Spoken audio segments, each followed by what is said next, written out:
안녕하세요. 말씀 베이커리 791번째 시간 기도하심으로 시작하겠습니다. 거룩하신 주님 감사합니다. 주님의 말씀을 묵상합니다. 성령님께서 말씀에 조명이 되어 주시옵소서. 우리 주 예수 그리스도님의 이름으로 기도합니다. 아멘. 네, 오늘 보신 말씀은 사도행전 14장 1절에서 18절까지의 말씀입니다. 바울과 바나바는 이고니온에서 이전과 마찬가지로 유대 사람의 회당에 들어가서 말하였다.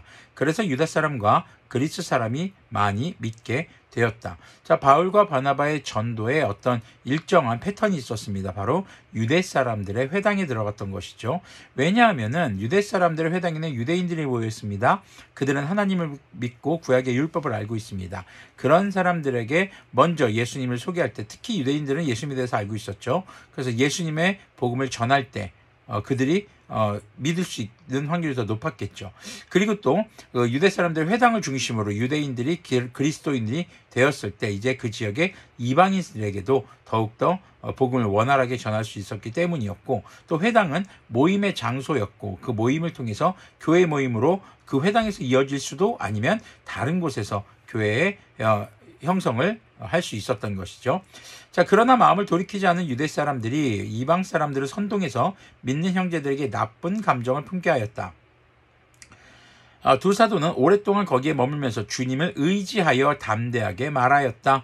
주님께서는 그들의 손으로 표징과 놀라운 일을 행하셔서 그들이 전하는 은혜의 말씀을 확증하여 주셨다. 자, 바울과 바나바가 복음을 전하는 곳에는 항상 핍박이 따릅니다. 항상 누명을 쓰고요. 항상 사람들의 오해를 받고요. 반대하는 사람들에 부딪혀서 어려움을 겪습니다. 그런데 우리가 생각해 볼 것은 어려움이 있을 때 그들이 장소를 옮깁니다. 옮겨서 뭐합니까? 또 복음을 전합니다.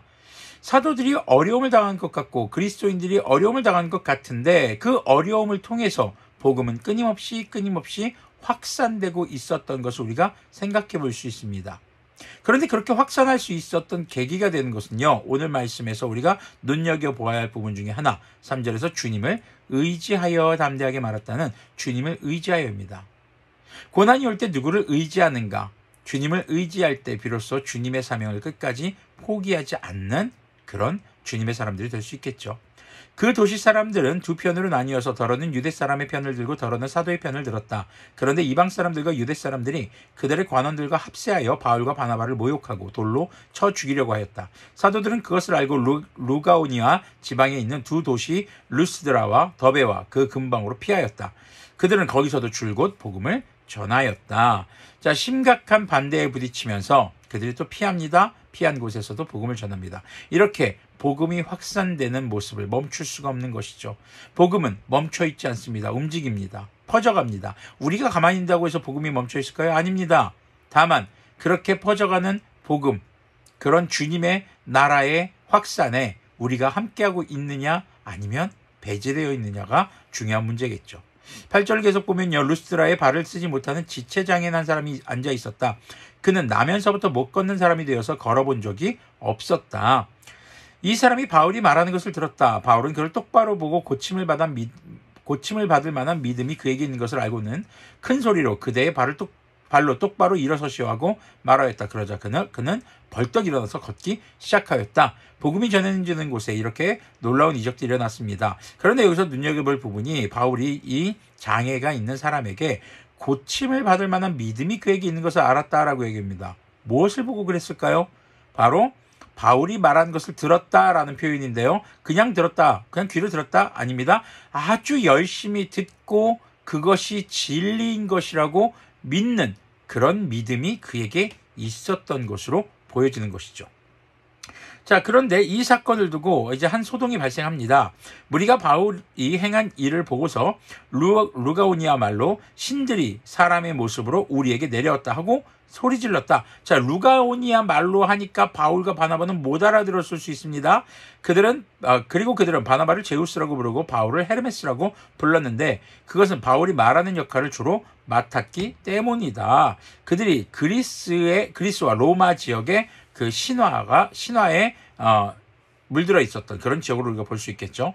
성 바깥에는 제우스 신당의 제사장이 황소 몇 마리와 화환을 성문 앞에 가지고 와서 군중과 함께 두 사람에게 제사를 드리려고 했다. 이 말을 듣고서 바나바와 바울 두 사도는 자기들의 옷을 찢고 군중 가운데로 뛰어들어가서 외치면서 이렇게 말하였다. 여러분, 어찌하여 이런 일들을 하십니까? 우리도 여러분과 똑같은 성정을 가진 사람입니다. 감정과 그런 생각을 가진 똑같은 사람이라는 것을 강조하고 있습니다. 그들이 신이 아니라는 것이죠. 우리가 여러분에게 복음을 전하는 것은 여러분이 이런 헛된 일을 버리고 하늘과 땅과 바다와 그 안에 있는 모든 것을 만드신 살아계신 하나님께로 돌아오게 하려는 것입니다. 지금 우상 숭배를 멈추고 하나님께 돌아오도록 하기 위해서 복음을 전하는데 오히려 그들이 우상이 되고 있는 모습을 지금 보고 깜짝 놀란 것이죠. 지금. 그래서 지금 막고 있는 겁니다. 그거를. 자, 하나님께서는 지나간 세대에는 이방 민족들이 자기네 방식대로 살아가게 내버려 두셨습니다. 그렇지만 하나님께서 자기를 드러내지 않으신 것이 아닙니다. 곧 하늘에서 비를 내려주시고 철을 따라 열매를 맺게 하시고 먹을 거리를 주셔서 여러분의 마음을 기쁨으로 가득 채워주셨습니다. 하나님은 그렇게 사람들에게 공급하시고 사람들이 살아가는 삶의 터전을 창조하시고 통치하심으로써 하나님 자신을 계시하셨다는 겁니다. 로마서에서도 하나님은 하나님 자신을 모든 자연 만물에 계시해 두셨다라는 말씀이 있죠. 두 사도는 이렇게 말하면서 군중이 자기들에게 제사하지 못하게 겨우 말렸다. 결국엔 뜯어 말립니다. 자, 우리가 복음을 전하면서 하나님의 일을 하면서 하나님의 사명을 감당하면서 사람들이 우리를 높이려고 하는 경우가 있을 수 있습니다. 그때 우리가 어떠한 태도를 가져야 할 것인가? 우리가 높아져서는 안 됩니다. 오직 주님만이 높아져야 하는 것이죠. 오늘 말씀의 제목이 그래서 주님만이입니다. 주님만. 우리는 고난과 역경이 올 때 주님만 의지하는가? 또 주님만 의지하면서 주님께서 주신 사명을 다하기 위해 행동하고 있는가? 또 사람들이 나를 높이려고 할 때 주님만 드러내는 삶을 살아가고 있는가? 주님만 의지하는 삶, 주님만 나타내는 삶, 그것이 그리스도인의 삶인 것을 잊지 않았으면 좋겠습니다. 기도하겠습니다. 거룩하신 주님 감사합니다. 주님의 말씀을 묵상했습니다. 어려움 속에서 주님의 말씀을 따라 살아가면서 그 삶 속에 어려움이 닥칠 때 주님만 의지하는 우리가 되게 하여 주시옵소서. 우리가 주님의 일을 감당하며 주님께서 행하시는 놀라운 일들이 드러날 때 우리를 높이고자 하는 사람들 앞에서 주님만 높일 수 있는 우리가 되게 하여 주시옵소서. 우리 주 예수 그리스도님의 이름으로 기도합니다. 아멘. 네, 오늘도 주님만 예배하는 선교자가 되는 우리들이 되기를 소망합니다.